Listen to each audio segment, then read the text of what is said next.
19h01. Bonsoir et bienvenue sur les ondes de Choix Radio X. Une autre semaine qui débute, un autre mois qui s'en vient très très vite. Vous écoutez l'émission numéro 1 à Québec pour ce qui est des phénomènes étranges, inexpliqués, et la thématique du lundi, c'est toujours les ovnis. Et pour vous donner une petite idée du sujet dont on va parler ce soir, Christian et moi, on va retourner dans le temps. On va retourner dépoussiérer le gramophone et écouter la prochaine pièce dans les prochaines secondes. Then in 1897 one came traveling down to the heart of a little old Texas town.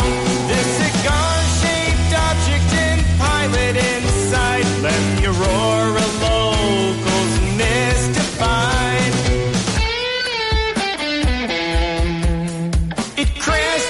Judge's property, wrecked the ship and killed the entity. The sky rained debris with a foreign element.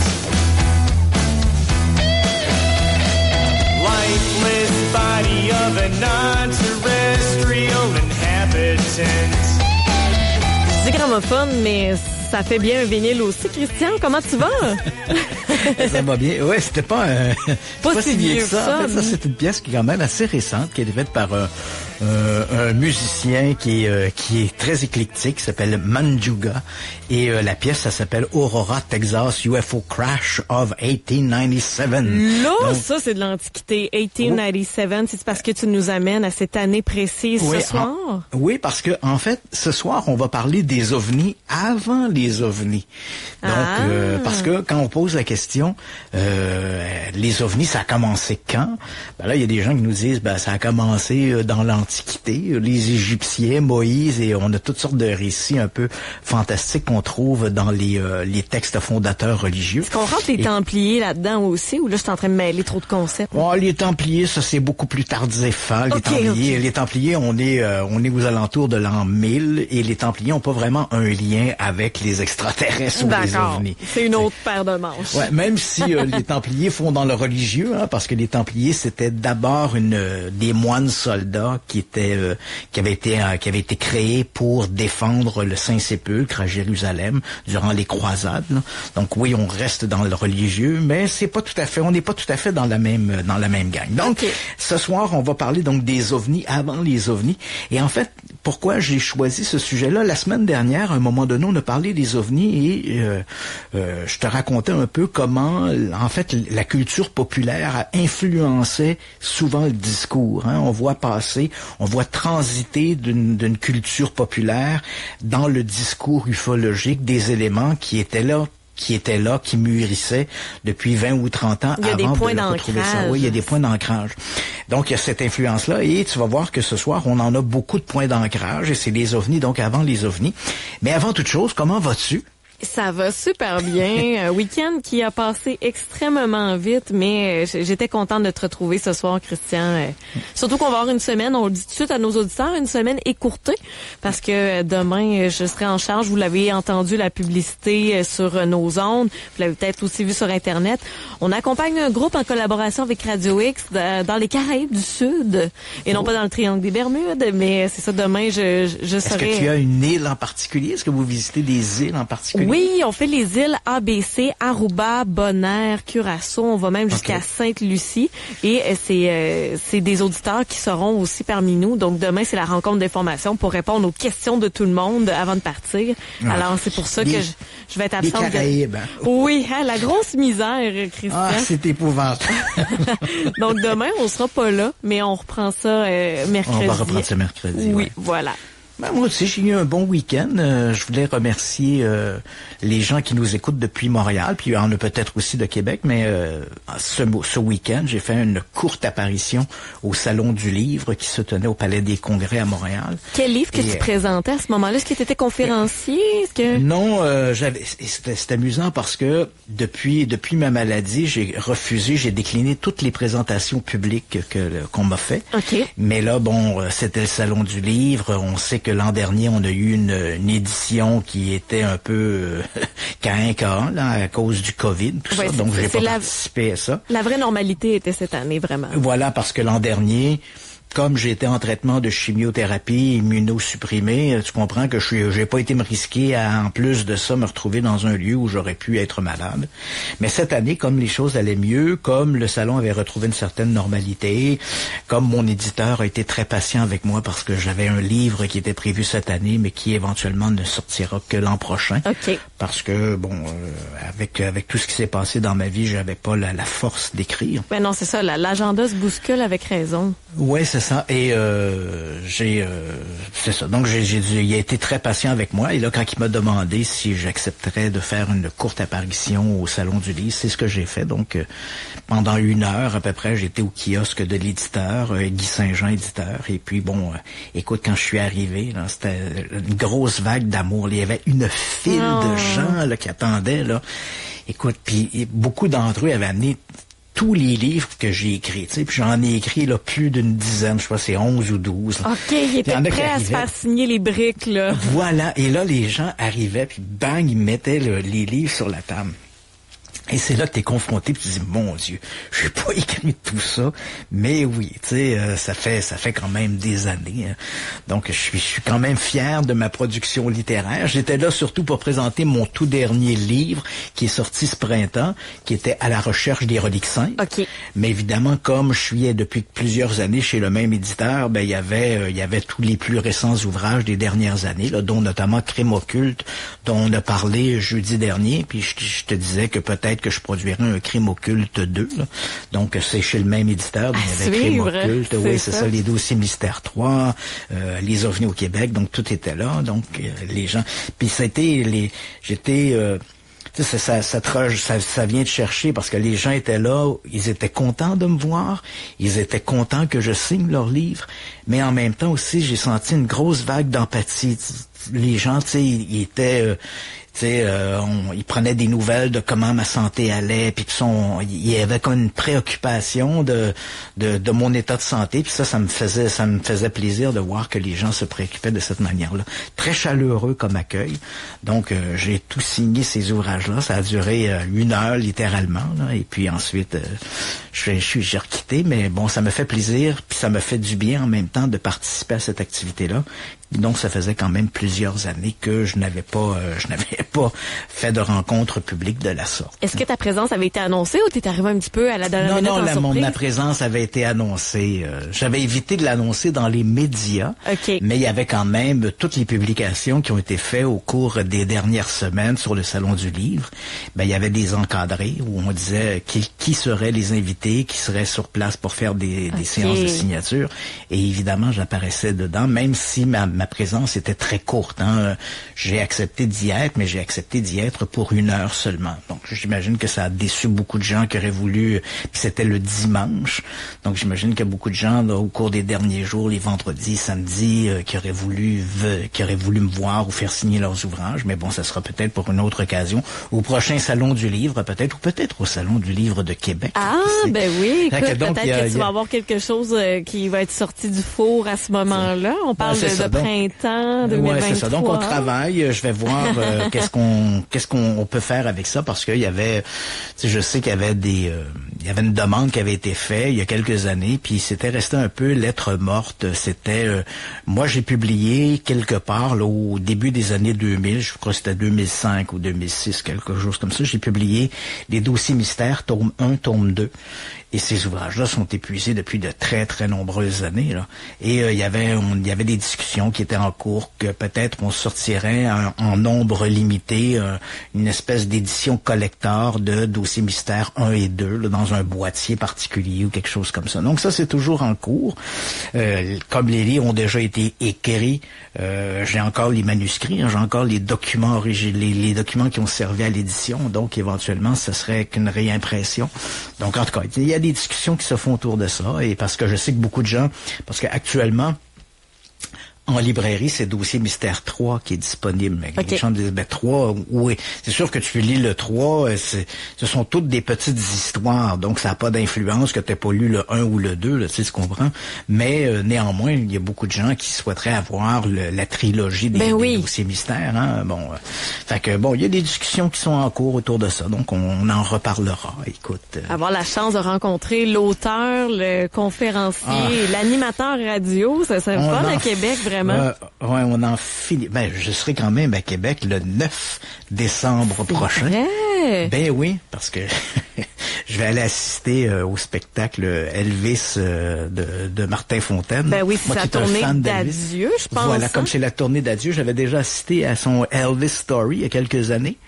Et là, si j'ai bien compris, le concert qu'il donne en ce moment, c'est un concert en 1972. Elvis a donné a fait une grande tournée aux États-Unis qui était marquée par un documentaire qui accompagnait ça. Donc, on accompagnait Elvis de ville en ville et ça fait un documentaire qui s'appelle Elvis on Tour. Et il y avait une ville qui avait, en théorie, il aurait dû venir au Québec, mais pour différentes raisons. Puis je pense que les gens qui ont vu le film Elvis ont compris un peu que le gérant d'Elvis était un immigrant illégal, donc il pouvait pas sortir des États-Unis ici. Il avait tellement peur de sortir des États-Unis que c'est la raison pour laquelle Elvis n'est jamais sorti des États-Unis. À part son service militaire, il n'a donné que des concerts aux États-Unis, sauf 3 concerts au Canada à la fin des années 50. Parce qu'à l'époque, on pouvait passer des États-Unis au Canada sans avoir à montrer un passeport ou quoi que ce soit du genre. Je savais pas ça. Okay. Ouais, donc on pouvait venir travailler au Canada, ça posait pas de problème. Donc Elvis est venu travailler à Toronto, il est venu travailler à Ottawa, puis il est venu travailler à Vancouver. Mais c'était possible parce que à l'époque, ça ne nécessitait pas de documents particuliers entre les États-Unis et le Canada. Mais tout ça a changé dans les années 60. Donc il fallait des permis de travail. Puis là, si on demande des permis de travail, ça demande une vérification du statut. Et à partir du moment où on demandait une vérification de statut, le colonel Tom Parker, c'est un immigrant illégal. Donc à ce moment-là, il venait des Pays-Bas ou quelque chose comme ça. Et donc à partir de là, il n'était plus question pour Elvis Presley de sortir des États-Unis. Et à tout le moins, s'il sortait des États-Unis, il aurait dû le faire sans le colonel Tom Parker. Mais bref, les gens qui ont vu le film Elvis connaissent tout ça. Là, les fans connaissent tout ce détail-là.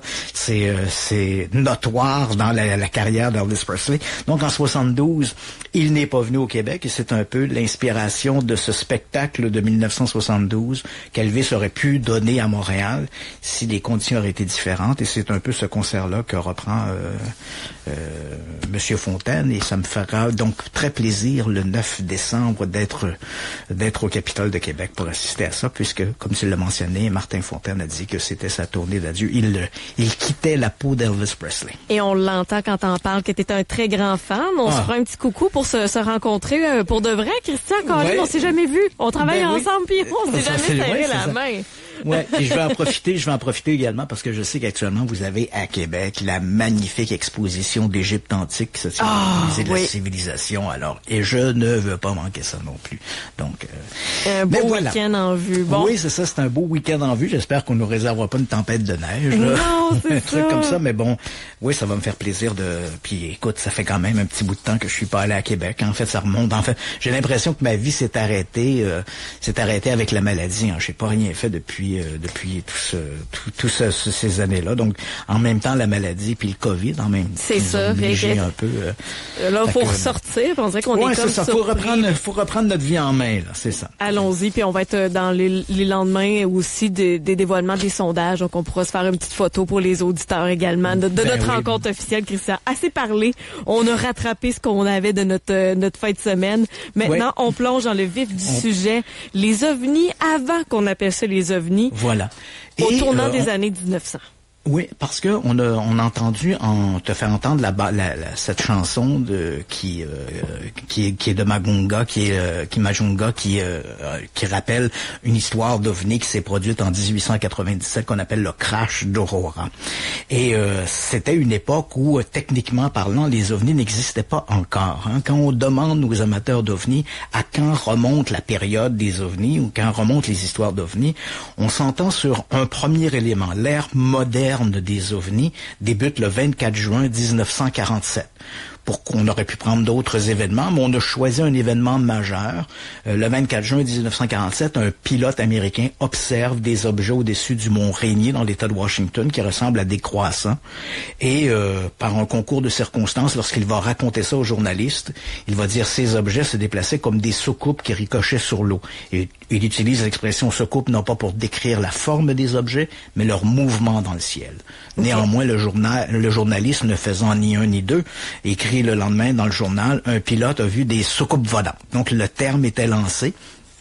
Et comme l'observation s'était produite le 24 juin 1947, c'est l'apparition des soucoupes volantes, à tout le moins dans la culture populaire, dans le langage populaire.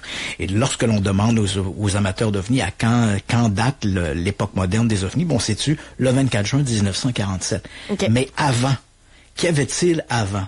Ben, c'est vrai qu'avant, il y a eu, d'abord, il y a des amateurs et on peut le suivre à la télé, même si je suis tout à fait en désaccord avec ça, mais bon, bref, on peut voir à Historia des séries comme Nos ancêtres des extraterrestres, qui ramènent le sujet jusque dans l'Antiquité, hein. Bon, les extraterrestres, c'est la théorie qu'on appelle dite des anciens astronautes, qui voudraient que des extraterrestres, dans un passé lointain, soient entrés en contact avec des grandes civilisations, le Mésoamérique, on parle des Mayas, les Incas, les Aztèques, et puis plus loin même dans le passé, hein, les Égyptiens, les Sumériens, etc. À travers des écrits, à travers des sculptures, à travers des représentations, il y a la présence de ces dieux qu'on associe, que la théorie des anciens astronautes associe aux extraterrestres, et on va même puiser dans les textes fondateurs, que ce soit de l'islam, que ce soit le Mahabharata du côté de l'hindouisme et de l'Inde, ou encore qu'on aille puiser dans la Bible, bien sûr, les apparitions célestes qui sont rapportées dans l'Ancien Testament, la vision du char d'Ézéchiel, Élie qui monte au ciel sur un char de feu. Donc tous ces éléments-là sont associés dans l'hypothèse des anciens astronautes. Ces apparitions sont associées à des extraterrestres ou des visites d'extraterrestres. C'est sûr que sur le plan historique, il y a une toute autre interprétation de ça. Je pense que j'en ai déjà parlé à l'émission rapidement, mais si on prend par exemple l'apparition du char d'Ézéchiel, les amateurs d'ovnis voient là-dedans un vaisseau spatial, mais il faut vraiment prendre le texte puis regarder chaque élément du texte pour voir que c'est une symbolique. Hein. Lorsque Ézéchiel dit « j'ai vu un char », un char, comme je l'ai déjà expliqué, seuls les Grecs ou les Romains ou les Égyptiens avaient des chars. Hein. Les chars, c'est ce qu'on utilise pour aller à la guerre. Hein. À deux roues avec les chevaux. Tu vas pas à la guerre avec des gogoons, tu sais. Donc quand Ézéchiel dit je vois un char, il nous annonce déjà une force, une puissance, hein, et on se prépare à aller à la guerre. Donc on a un char. Dans toutes les religions du monde, quelles qu'elles soient, Dieu est toujours représenté par le feu. Donc lorsque Ézéchiel dit je vois un char de feu, encore une fois c'est le symbolisme de la guerre. Hein. On va se battre, on va battre les impies, on va défendre notre foi en Yahvé contre les impies, les gens qui sont polythéistes et autres. Hein. On veut imposer à l'ennemi, comme on l'a toujours fait à travers l'histoire, on veut imposer notre religion. Et dans le cas présent, c'est la religion du judaïsme, le monothéiste. Donc, Dieu apparaît dans un char de feu, c'est la guerre, c'est Dieu, c'est le feu. Et ensuite, évidemment, Dieu parle à Ézéchiel. Donc, tous ces éléments-là, il faut les décanter pour connaître un peu l'histoire du symbolisme, pour comprendre que veut dire le texte. Mais c'est vrai que dans l'univers des ovnis, beaucoup voient dans ces anciennes apparitions, ils vont les associer à des histoires d'ovnis. Évidemment, c'est très discutable. Si on regarde les exégètes, eux n'ont pas la même définition, les historiens n'ont pas la même définition. Puis, mais l'expression, la façon dont les expressions sont utilisées, on peut se dire, peut-être que des gens de l'Antiquité, imaginons une seconde, pour le besoin de notre conversation, imaginons une seconde que des gens dans l'Antiquité aient réellement vu arriver un vaisseau spatial. Évidemment, ils l'auraient pas décrit en disant, l'appareil avait des pattes escamotables, puis il y avait des tuyères qui crachaient des flammes, puis il y avait une porte, une écoutille électronique. C'est sûr qu'ils utiliseront pas, ils n'auraient pas utilisé ces termes-là. Ils auraient utilisé des termes qui étaient propres à leur propre univers, à leur propre culture, pour essayer de décrire ce qu'ils voyaient. Et ça, bien sûr, ça laisse un vide dans lequel les amateurs de la théorie ou les défenseurs de la théorie des anciens astronautes peuvent facilement faire le pas en disant, ben voilà, c'est des vaisseaux spatiaux, mais les gens de l'époque les ont décrits de cette manière-là parce que, bon, on n'avait pas le langage, on n'avait pas un langage qui était adapté à la technologie. C'est un peu vrai. Ça ne veut pas dire qu'on y croit, mais bon, cet argument-là, il est discutable, puis c'est possible. Mais il est arrivé à la fin du 19e siècle, début du 20e siècle, une série, parce que bon, il y a des épisodes, il y a des observations de phénomènes célestes qui sont rapportés dans l'Antiquité. On en a également au Moyen-Âge, on en a aussi à la Renaissance. Les amateurs d'OVNI voient dans ces descriptions des vaisseaux spatiaux.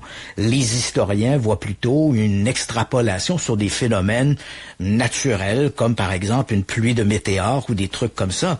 Mais comme les gens de cette époque voyaient dans le ciel des signes des dieux, ben évidemment, leur description de ces phénomènes était toujours très grandiloquente. Hein. Par exemple, on sait, parce les comètes, certaines comètes, comme la comète de Halley, par exemple, qui revient à des périodes toujours de 76 ans, je crois. Donc, on sait, à partir de cette date-là, on peut établir ce que les gens ont peut-être vu. Et aujourd'hui, avec les modélisations, on est capable de reproduire le ciel tel qu'il était à une certaine époque ou à une date très précise dans l'histoire. C'est le fun, donc, ça, quand tu prends ta date de naissance puis que tu vas voir à quoi ressemblait la carte du ciel. Là, voilà, c'est très, très donc populaire. c'est ça. Donc on peut arriver, on peut se dire, bon ben voilà, les gens, par exemple, ont décrit en 1636, le 23 juin, ils ont décrit tel ou tel phénomène. On est capable de reproduire le ciel au-dessus de cette région-là à la date précise. Et on peut voir, par exemple, qu'il y a trois planètes, par exemple, qui apparaissent très très proches l'une de l'autre. Par exemple, je pense à des planètes brillantes là, comme Mars, Vénus et Jupiter. Donc, ces trois planètes-là sont très, très proches, mais ça va créer comme un trio de lumière très impressionnante dans le ciel. Donc, les gens qui vont décrire ces phénomènes-là diront pas il y avait trois étoiles collées l'une sur l'autre. Ils vont décrire ça comme une espèce de signe céleste. Hein? Dieu, tu sais, il y a trois lumières, les sphères lumineuses ou divines sont apparues pour nous envoyer un signe.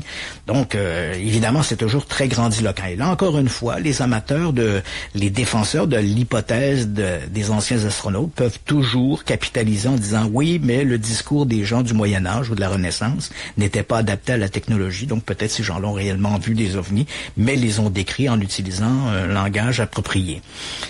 Mais à la fin du 19e siècle, on est dans d'autres domaines. On est dans l'ère de l'industrialisation, on connaît la mécanique, on voit apparaître des premières technologies. Hein. Bon, les machines à vapeur, tout ça apparaissent. Les industries commencent à foisonner. L'électricité s'installe dans des grandes cités. Oui. Et là va se produire une série d'événements qui sont très curieux. Et si on regarde ça, c'est vraiment une pépite pour les sociologues. Hein. Le premier événement du genre commence en 1897. On est à l'été de 1897.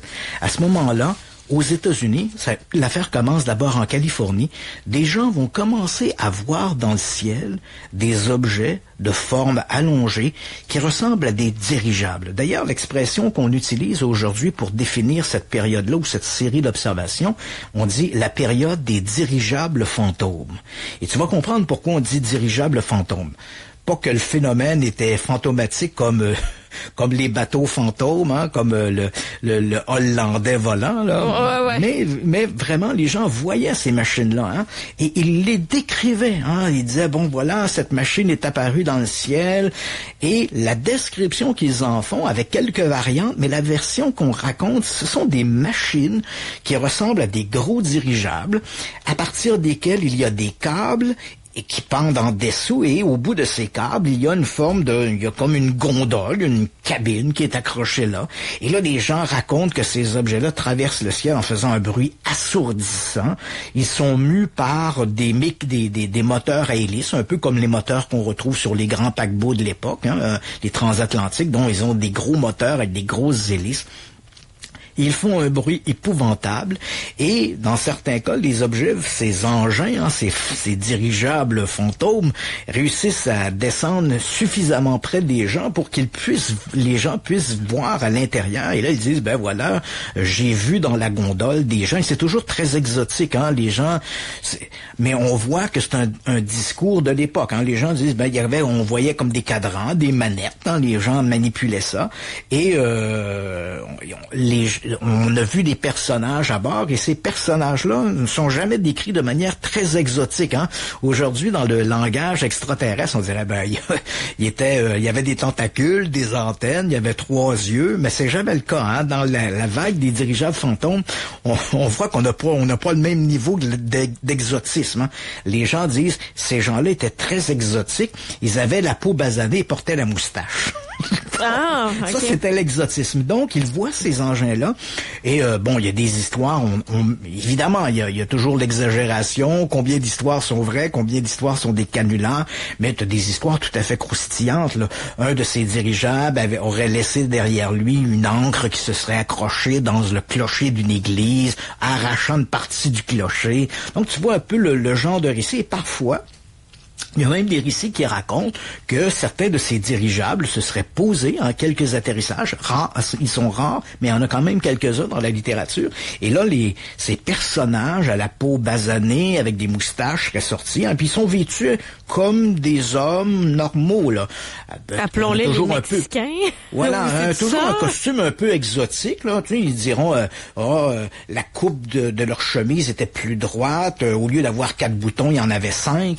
Mais tu comprends que ça reste grosso modo de l'époque contemporaine. Ouais. Et là, les gens débarquent de ces dirigeables et là disent aux gens quelque chose, leur donnent parfois des seaux. Hein, là, on va chercher de l'eau au puits, on ramène l'eau et la chaudière d'eau, puis le type prend la chaudière, remonte dans son dirigeable qui s'envole. Donc, cette vague-là va se produire surtout entre 1897 et 1898. Et durant cette vague-là, il va y avoir un incident, entre autres, qu'on va appeler le crash d'Aurora. Et c'est la petite chanson qu'on a entendue tantôt, le crash d'Aurora. Là. Oui. Donc, durant cette fameuse vague de dirigeables mystérieux qui survolent les États-Unis, le 17 avril 1897, vers à peu près 6 heures du matin, l'un de ces dirigeables fantômes apparaît au-dessus de la ville d'Aurora, au Texas. Et là, l'engin perd de l'altitude et, toujours selon la légende, hein, l'engin aurait frappé se serait écrasé en frappant le moulin avant d'un notable de l'endroit, le juge Proctor. Et là, l'engin aurait explosé en 1000 morceaux. Il a jeté également il a fait tomber le moulin avant du juge Proctor. Là, les débris étaient éparpillés partout. On raconte, parce que c'est important de raconter ici que l'histoire que je te raconte là, elle était publiée dans le Dallas Morning News du 19 avril 1897. Okay. Donc, notre seule source, c'est un article paru dans le journal. Hein. Donc, selon le journal, l'engin a explosé, il y avait des débris partout. Les gens ont récupéré les débris et les ont jetés dans un puits qui se trouvait sur la propriété du juge Proctor. Et au milieu des débris, il y avait un individu très exotique, hein, avec un costume à 4 boutons au lieu de 5, qui avait la peau basanée et une moustache. Le journal dit cet individu-là n'était pas de ce monde. Et la raison pourquoi il n'était pas de ce monde, c'est qu'apparemment sur lui, il avait un petit calepin et dans le calepin, il y avait des notes décrites, mais c'était écrit dans un alphabet qu'on comprenait pas. Donc forcément, il n'était pas de ce monde. Et toujours selon l'article du Dallas Morning News, le personnage en question aurait été enterré le 20 avril dans le cimetière de Aurora. Et depuis, on n'en parle plus. Cette histoire-là est un peu tombée dans les oubliettes, mais éventuellement, les amateurs d'ovnis, lorsqu'il y a eu ce regain pour la question des ovnis, à partir des années 40, des gens se sont mis à fouiller dans des archives, sont tombés sur l'histoire d'Aurora, et là en disant, c'est peut-être le premier crash d'un ovni aux États-Unis, l'histoire d'Aurora. Bon. Si on regarde ça, prenons uniquement cette vague de dirigeables parce que il va y avoir une suite à ça. Mais si on regarde essentiellement cette vague de dirigeables fantômes qui va s'écouler, qui va se produire entre 1897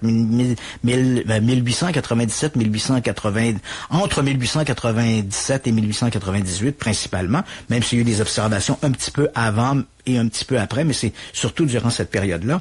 On est dans un contexte où la culture permet l'imagination de s'exprimer. Hein, les gens diront, ouais, mais c'est parce que c'est le langage. Non, quand même, on a beau dire que à l'époque d'Ézéchiel, il y a 3000 ans, il y avait un char de feu, puis c'est peut-être la technologie qu'ils connaissaient pas. Mais dans le cas présent, avec les dirigeables fantômes, on peut pas trouver cette excuse-là. Les gens connaissent bien des cordes, ils savent ce que c'est qu'une gondole, ils connaissent les moteurs à hélice, ils connaissent la machinerie, tu comprends? Et ce qu'ils décrivent, c'est quelque chose qui fait partie de leur quotidien. Le seul exotisme ici, c'est pas la machine elle-même, c'est le fait que on soit en présence de machines volantes. Mais tout ce que l'on voit, une enveloppe de ballon, hein, il faut se rappeler que les frères Montgolfier ont volé pratiquement 150 ans plus tôt. Ensuite, on regarde ça, puis on se dit, il y a des câbles, il y a une gondole, il y a des moteurs, il y a des hélices, il y a des cadrans, il y a des leviers, il y a de la boue, il y a de la fumée, de la vapeur qui sort de ces machines-là. On voit qu'on est fondamentalement dans le contexte de l'époque, mais en même temps, il y a une prolongation.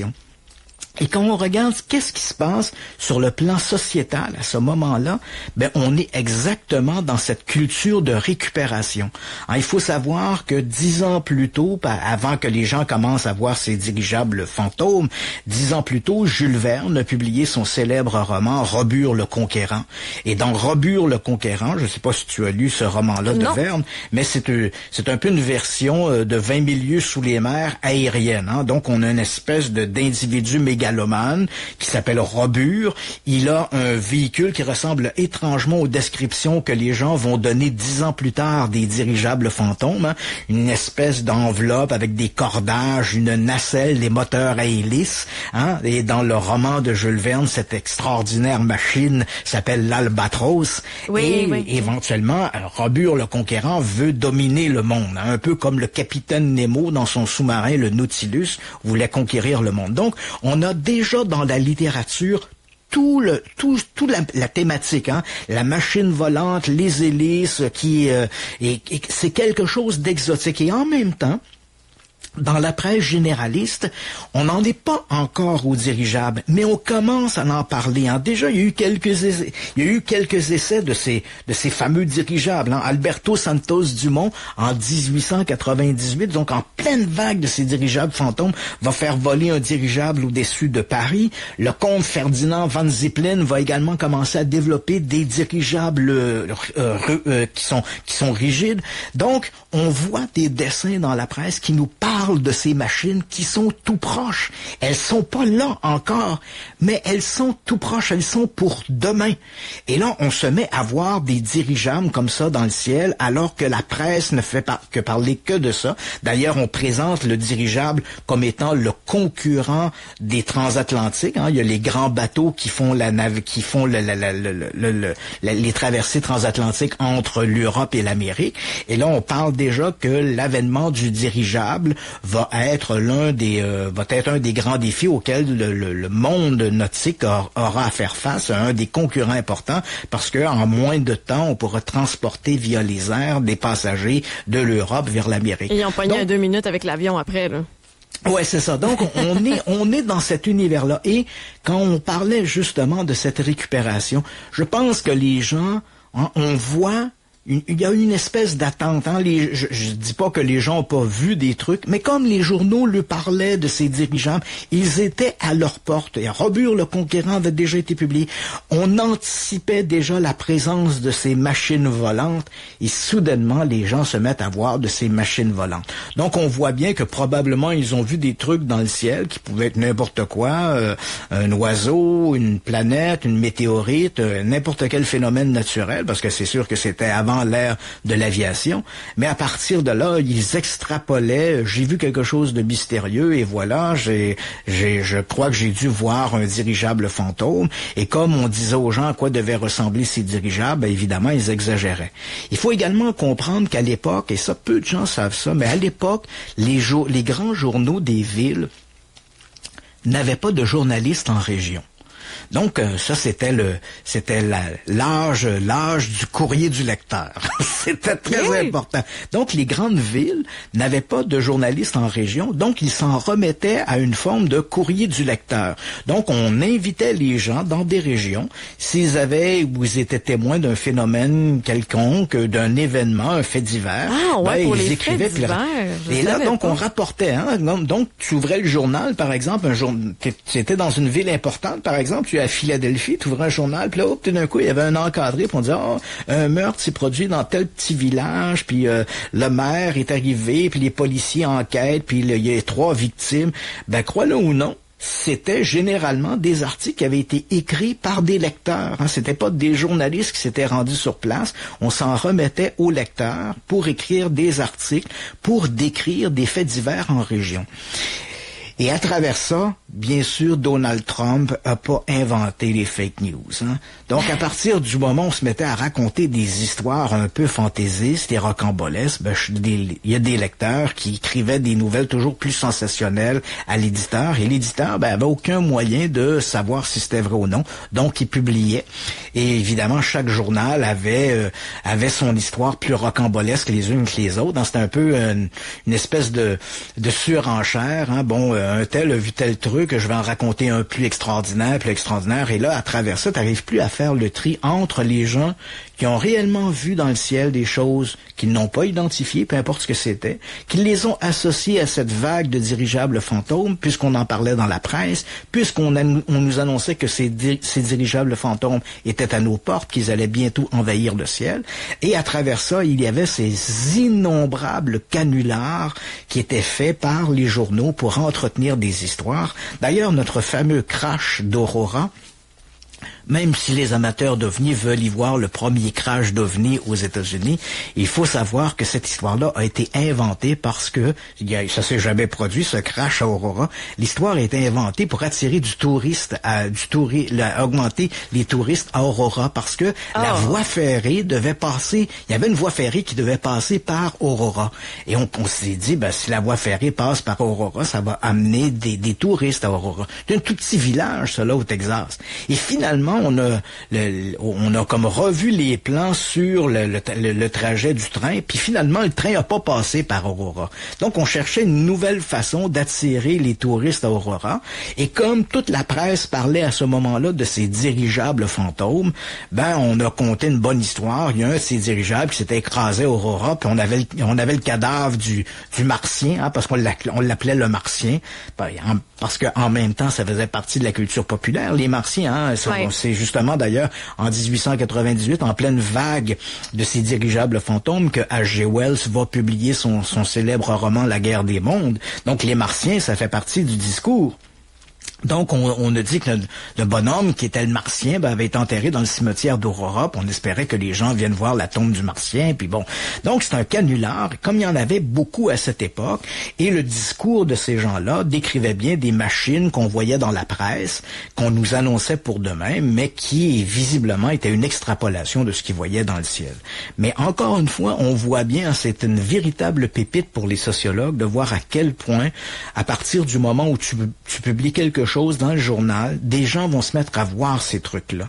Et c'est pourquoi il faut être très prudent. Moi, des gens, et surtout dans le domaine des fantômes ou dans le domaine des ovnis, des gens vont dire, il y a un article qui est paru soudainement parce que on dit qu'on a vu un ovni à tel ou tel endroit, et puis dans les jours qui suivent, d'autres témoins se manifestent. Il faut être très prudent avec ça. Est-ce que ces témoins se manifestent parce qu'ils ont réellement été témoins de quelque chose, ou est-ce qu'ils se manifestent pour faire partie de l'actualité? Pour se mettre dans la photo, comme on dit. Voilà. Donc, on en parle dans les médias. On veut faire partie de la photo, comme tu dis. Donc, il faut être très prudent avec ça. L'idée, quelles sont les hypothèses? Les hypothèses, tu peux toujours penser que ce sont des extraterrestres. L'hypothèse la plus vraisemblable développée par les sociologues, c'est que c'est un phénomène de contamination sociale, comme il y en a eu dans le temps. Hein, on se rappelle, par exemple, quand Orson Welles a adapté à la radio le livre le roman d'H.G. Wells, La guerre des mondes. Les gens pensaient que c'était la fin du monde. Là. Voilà, ils pensaient que c'est la fin du monde. Et il y a plein de gens parce que dans le théâtre radiophonique d'Orson Welles, on est le 30 octobre 1938, et Orson Welles, dans le roman, les Martiens débarquaient en Angleterre, en banlieue de Londres. Dans le cas de le théâtre radiophonique, Orson Welles, d'ailleurs Wells, il y a aucun lien de parenté entre H.G. Wells et Orson Welles, là. Ça, c'est même le nom de famille ne s'écrit pas pareil, là. C'est simplement deux homonymes, là. Et Orson Welles, lorsqu'il adapte le roman d'H.G. Wells, pour mettre ça plus d'actualité et plus proche, il fait atterrir les Martiens à Grover's Mill, au New Jersey. Il y a plein de gens, dans les jours qui ont suivi, on a décrit une panique. Des études montrent que cette panique-là n'a pas été aussi grosse, aussi grande et aussi étendue qu'on l'a prétendu. Facilement moussable comme panique. Ouais, ça provoque la panique aussi. Oui, mais il faut savoir, il y a toujours un contexte culturel. Dans le cas de la guerre des mondes d'Orson Welles, c'est pas vrai que les gens ont paniqué. Il y a eu quelques gens qui ont été inquiets, mais il n'y a pas eu de panique. Mais à l'époque, la radio est un nouveau mode d'information. Il vient remplacer le journal. Donc le journal voit la radio comme un rival. Donc, on va exagérer l'émission de Wells pour dire aux gens, vous devriez pas vous fier à la radio. Regardez, la radio, c'est pas bon, puis les gens ont paniqué, puis fiez-vous aux journaux. Donc, tu vois, c'est un peu l'idée. Donc, les journaux diabolisent la radio. Alors qu'il y a 20 personnes qui ont paniqué, le journal, le lendemain, dit, il y en a 200. Puis le surlendemain, dit qu'il y en a 2000. Puis 3 jours après, ils sont rendus 40 000 ou 50 000, tu comprends? On a exagéré parce que on veut diaboliser la radio. La radio, c'est un ennemi. Il donne de la mauvaise information. C'est du grand n'importe quoi. Donc, dans la réalité historique, quand on regarde les gens qui ont paniqué au lendemain de l'émission de Wells, c'est quelques dizaines de personnes tout au plus qui ont paniqué. On pourrait augmenter peut-être à quelques centaines des gens qui ont été inquiets. À un moment donné, ils ont été inquiets, mais c'est quelques centaines, c'est 200, 300 personnes qui ont été inquiets. Ils n'ont pas paniqué, mais ils ont été inquiets. Ils ont attrapé l'émission en cours. Ils se sont posés pendant quelques instants. Est-ce que c'est vrai? Est-ce qu'il y a vraiment une invasion? Mais les journaux ont multiplié ça par 10, par 100, par 1000 pour essayer de diaboliser la radio. Mais bref, tout ça pour te dire, si on revient à nos moutons, oui, qu'au lendemain de l'émission de Wells, des gens disaient, des gens qui habitaient notamment dans la région de Grover's Mill, j'ai vu les Martiens, je les ai vus, j'ai vu leurs machines, j'ai vu leurs tripodes, j'ai tiré sur l'un d'entre eux. Donc les gens racontaient des histoires tout à fait extraordinaires, mais qui étaient visiblement de la fiction. Donc, il faut se méfier quand il y a des phénomènes comme ceux-là qui sont rapportés, on va susciter un intérêt et il y a plein de gens qui vont vouloir apparaître puis, comme tu dis si bien, se mettre dans la photo. Donc, il faut être prudent avec ça. Pour les sociologues, c'est une forme de contamination. Comme l'émission de Wells avait été une contamination, les gens s'étaient mis à voir des choses qui n'existent pas. Pas forcément dans le cas présent pour être dans la photo, mais parce que tout le monde en parlait et ils ont eu l'impression qu'ils ont été témoins de quelque chose de mystérieux et d'étrange. Il y a d'autres hypothèses qui ont été évoquées. On a notamment évoqué, est-ce que des gens aux États-Unis n'auraient pas mis au point, alors que ça se faisait en Europe, le comte Von Zeppelin, il y avait Santos Dumont, donc des gens travaillaient, les journaux en parlaient, ces gens-là avaient fait quelques petits vols d'essai au-dessus de Paris devant quelques centaines de personnes. C'était des vols qui avaient été très courts, sur quelques dizaines de kilomètres tout au plus, mais c'était le début de l'apparition des dirigeables. Et on s'est posé la question, si ça se faisait en Europe, est-ce que cela aurait pu se faire aux États-Unis? Est-ce que quelques inventeurs ingénieux auraient pu développer des dirigeables en s'inspirant de ce qui se préparait déjà en Europe, et ils auraient fait quelques vols expérimentaux aux États-Unis qui auraient pu être vus par des témoins, donnant ainsi naissance à cette grande vague de dirigeables qui aurait été observée principalement sur la côte ouest américaine entre 1897 et 1898. C'est possible, mais c'est très improbable, parce que éventuellement ces inventeurs de génie seraient sortis de l'ombre. Pourquoi auraient-ils laissé des gens comme Santos Dumont ou Von Zeppelin obtenir tous les honneurs de l'invention du dirigeable, du ballon rigide, alors que eux aussi auraient pu réclamer ce droit-là? Tu sais, c'est un peu comme le gars, il a inventé une super patente, mais il la garde dans son garage, puis il la montre pas à personne. Ouais. C'est peu vraisemblable. Donc, l'idée que les dirigeables aient pu être l'œuvre d'inventeurs de génie, c'est pas impossible, mais c'est très peu probable. La vision la plus vraisemblable, c'est que les gens ont été contaminés par des histoires qu'ils lisaient dans les journaux, et tout ça a fait boule de neige. Ça a été une forme d'hystérie collective qui expliquerait l'apparition des dirigeables fantômes. Et dans la même veine, comme il nous reste du temps, j'avais préparé des trucs plus longs, mais bon, on va passer rapidement. Mais dans la même veine, on a eu cette vague de dirigeables fantômes, mais on a eu plus tardivement, après ça, on parle de 1915, une vague d'aéroplanes fantômes. Donc là, c'était plus des dirigeables, c'était des aéroplanes fantômes. Hein? Puis je t'ai sorti quelques histoires qui sont pas piquées des vers. Hein? Le 11 février 1915, on est dans le vieux Montréal.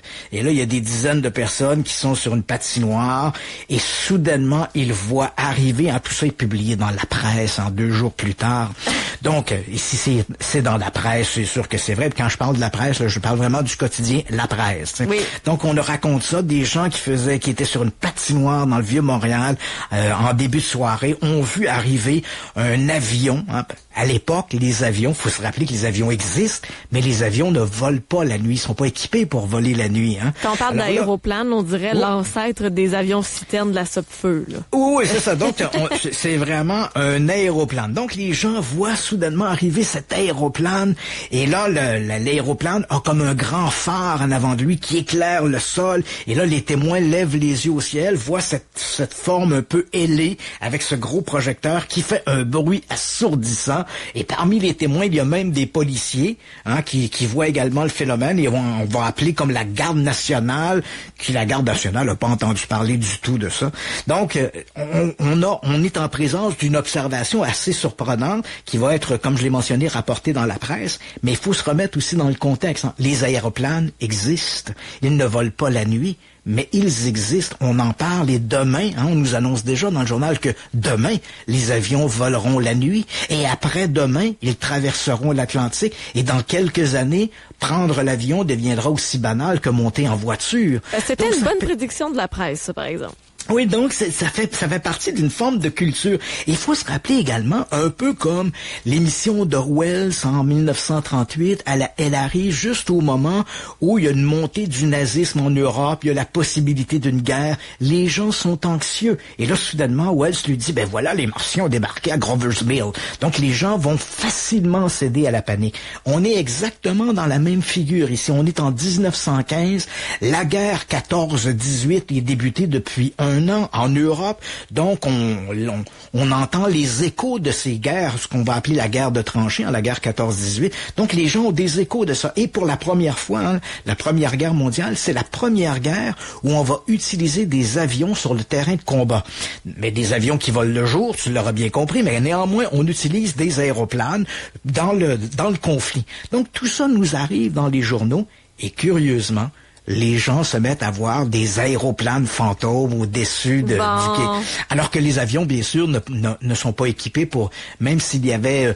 on aurait imaginé que les armées du Kaiser en Allemagne auraient voulu envahir l'Amérique. Ben, les avions pouvaient pas traverser l'Atlantique à ce moment-là. Donc, c'est un peu invraisemblable. Mais dans cette histoire... dire, en parenthèse, j'ai l'impression que tu nous as mentionné que les aéroplanes circulaient le soir sans avertir les tours de contrôle. Et là, je les chicanerais. Parce que là, c'est sûr que ça va augmenter les conspirations s'ils s'annoncent pas avant de voler, là. Ouais, mais à l'époque, il n'y avait pas de tour de contrôle. Non plus? Ah, OK. Bon, c'est bon. Mais y avait-tu quelqu'un qui surveillait les airs ou c'était free for all? Mais c'est parce que les avions pouvaient pas... c'est ça, c'est pour ça que les avions pouvaient pas voler la nuit. Ils voyaient pas où ce qu'ils allaient. Donc, les avions, à moins, tu aurais pu... Puis les avions volaient pas très très haut, là. On volait pas à 35 000 pieds, là. On n'est pas dans des jets, là. On est des avions qui volent à quelques centaines de mètres au-dessus du sol. Ah, OK. Donc, ils peuvent frapper des bâtiments, ils peuvent s'écraser. Ils ont pas d'équipement. On vole à vue. Faut se rappeler que durant cette période, on vole à vue. Donc, tu tiens ton manche et t'as pas d'altimètre qui te dit à quelle altitude que tu es, là. C'est vraiment... Alors, si t'as pas en pleine nuit, évidemment, tu sais pas à quelle altitude que t'es, tu vas foncer tu vas tomber dans le boisé. Là. Effectivement. Donc, c'est pour ça que les avions ne volent que de jour. Donc, mais on voit que ces éléments-là font partie d'une culture à l'époque, et c'est une extrapolation. En fait, les gens voient le futur de demain. C'est un peu ça, à travers le fantasme, à travers la culture populaire, on leur annonce un demain, et tout ça se matérialise par probablement des phénomènes naturels qu'ils voient dans le ciel, une météorite ou n'importe quoi, et soudain, ça engendre une rumeur, et l'on se met à voir des choses extraordinaires. Mais crois-le ou non, et là, le temps file, mais dans cette période-là, il y a un événement tout à fait incroyable qui s'est produit au Québec. Et là, écoute, je te raconte ça, c'est quand même surprenant. Je vais essayer de faire vite. On est le 14 février 1915, donc c'est la Saint-Valentin. Mais les gens ont plutôt les yeux tournés vers le ciel. En début de soirée, on commence à raconter qu'on aurait vu une armada, vraiment une armada d'avions fantômes qui descendaient le fleuve Saint-Laurent. Donc là, on parle de 3, 4, peut-être 5 avions fantômes. Et là, le récit nous dit, ces avions fantômes auraient été vus notamment, les premiers auraient été vus dans la région de Morrisburg, qui se trouve de l'autre côté du fleuve Saint-Laurent, du côté de l'État de New York. Hein. Quand on regarde du côté de l'Ontario, là, à peu près à la hauteur de Brockville, on voit que du côté américain, on est à Morristown. Et donc là, les gens disent, on a vu cette armada d'avions fantômes avec des gros projecteurs, comme si ça avait une grande utilité. Le gros projecteur comme ça, puis ils avançaient au-dessus de l'eau. Aveuglons tout le monde, c'est ça. Et là, soudainement, ils apparaissent. Là, et la rumeur, hein, ça va à une vitesse foudroyante. Là, les gens se mettent à dire, voyez, on a vu des avions fantômes. Et là, soudainement, je dirais, la rumeur circule depuis à peu près 1 heure. Et là, voilà que les avions fantômes sont rapportés au-dessus de Brockville. Hein, ils sont toujours ces 3 ou 4 appareils. Un d'entre eux va même descendre jusqu'à 15 mètres du sol. Une femme va être paniquée. Elle va entrer dans un état de panique. Les policiers vont devoir intervenir et les ambulanciers. Elle est victime d'une crise de nerfs. Et là, on raconte que près du port de Brockville, un de ces avions fantômes aurait laissé tomber dans le fleuve Saint-Laurent une boule de feu ou peut-être une bombe. Hein, je te rappelle qu'on est durant la Première Guerre mondiale. Et là, soudainement, ces mystérieux avions fantômes, celui qui était descendu a repris de l'altitude, est allé rejoindre l'autre groupe, l'escadrille, et là, ils font route vers Ottawa. Et là, crois-le ou non, à Ottawa, là, tout le monde panique. Le maire de la ville de Brockville est informé de ça. Et comme les mystérieux avions fantômes font route vers Ottawa, il faut absolument avertir les autorités. Donc, le chef de la police de Brockville va contacter Arthur Percy Sherwood, qui est le commissaire de police du Dominion et responsable de la sécurité d'Ottawa. Et là, écoute, on ne fait ni un ni deux. On décide simplement d'appeler le premier ministre du Canada, qui est Robert Blair Borden. On lui dit que des avions fantômes sont en route vers la capitale. Et pour la première fois et l'unique fois dans toute l'histoire du Canada, on va fermer les lumières du Parlement. Et les avions fantômes n'arriveront jamais, bien sûr. Mais pour la première fois, c'est amusant de penser que... 150 ans d'histoire, c'était la seule fois. En 150 ans d'histoire, la seule fois où le gouvernement canadien a demandé à ce que toutes les lumières de Rideau Hall et du Parlement soient éteintes de peur d'une attaque aérienne, c'est durant cette fameuse vague des avions fantômes de 1915, avions bien sûr qui n'ont jamais existé. Donc on est ici dans une histoire qui est tout à fait extraordinaire et on va apprendre le lendemain.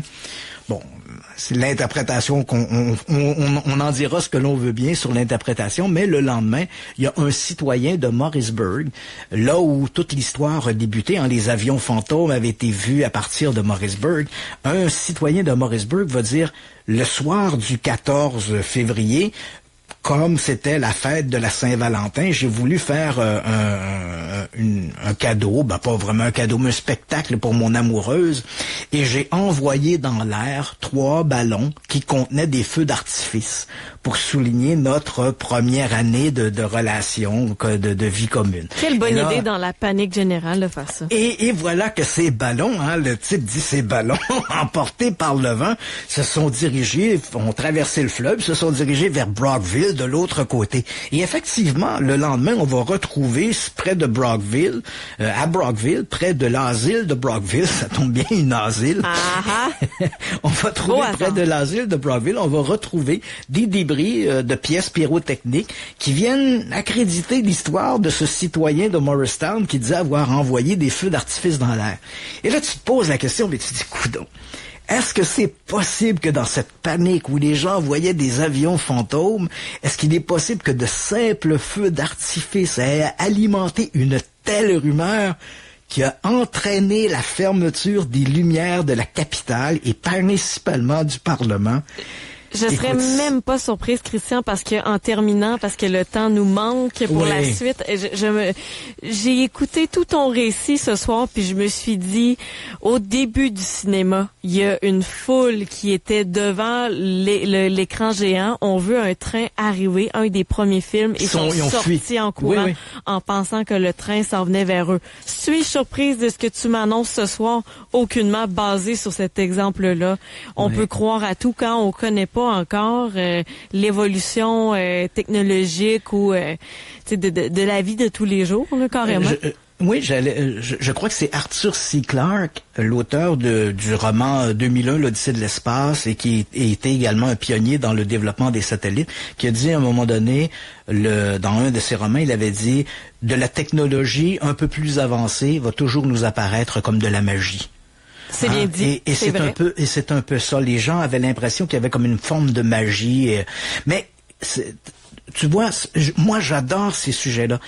Mais le problème, c'est qu'il y a pas de discussion possible. C'est-à-dire que j'adorerais m'asseoir avec des sociologues, des folkloristes, qu'on parle un peu de l'influence du média sur les gens, ce qu'ils voient, la façon dont le message est véhiculé dans une communauté. Mais tu peux pas faire ça avec les ufologues. Hein. Les ufologues, c'est des ovnis, ou tu es avec moi ou tu es contre moi. Donc il y a pas de discussion possible. Il y a les ufologues d'un côté et de l'autre il y a nous, les historiens, les archéologues.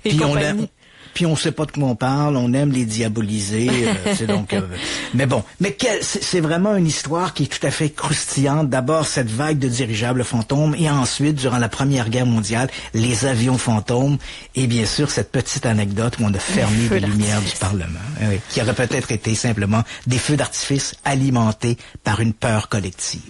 Ça passe trop vite, Christian. Oui, absolument. Écoute, j'ai réussi à tout présenter durant mon intervention. J'ai rétréci des choses, j'ai enlevé des détails, mais l'essentiel est là. Et non, on a été très disciplinés. Je te souhaite une excellente fin de soirée, aux auditeurs également. On prend congé demain, comme on l'a annoncé en début d'émission. On se retrouve mercredi avec Histoire inexpliquée, théorie du complot.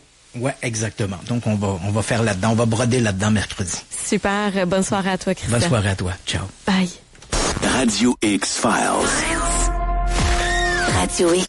Cette semaine, écoute Moret Live. Tu pourrais gagner une carte cadeau de 100 $ Floralie Jouvence. La plus belle variété de plantes et de sapins naturels et artificiels. Floralie Jouvence, le plus beau magasin de Noël. FloralieJouvence.ca. Dans la vie, il y a ceux qui parlent et ceux qui agissent. C'est pour ça que la série F est la gamme de camions la plus vendue au pays depuis 56 ans. Si vous êtes de ceux qui agissent, vous le savez que le F-150 2022 est fait pour vous. Surtout à un taux de location à partir de 2,99% sur les modèles sélectionnés. Et ça tombe bien. Vos détaillants Ford du Québec en ont en stock des F-150 2022. Mais faites vite, ça ne durera pas longtemps. Pour les détails, visitez votre détaillant Ford ou sur Ford.ca. Contribuez à la médecine de demain avec Syneos Health. Nos projets s'adressent aux personnes en santé majoritairement. Vous avez entre 18 et 55 ans? Contactez-nous et vous serez guidé dans toutes les étapes par notre équipe qualifiée. Recevez jusqu'à 8 000 $ en compensation. GoSyneos.com. Syneos Health. Pour un futur en santé. Chez Antirouille Métropolitain, c'est le grand blitz avant l'hiver. Confiez votre véhicule à nos techniciens experts et faites protéger votre véhicule contre la rouille. Prenez rendez-vous sur antirouille.com. Antirouille Métropolitain, grouille avant que ça rouille. Vivez l'expérience des plus belles boutiques des stades sportifs américains en plein cœur du Vieux-Québec. Lego Sport, c'est la plus grande sélection de vêtements LNH, NFL, MLB et NBA pour adultes et enfants. Visitez-nous en magasin ou au logosportqc.com.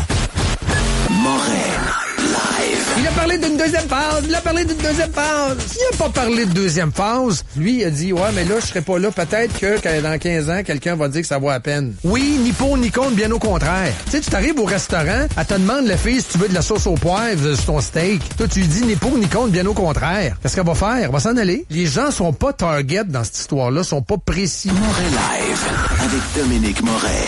Lundi au vendredi, 6h. Radio X. Présenté par ventonchar.com. Tu veux vendre ton auto en location maintenant?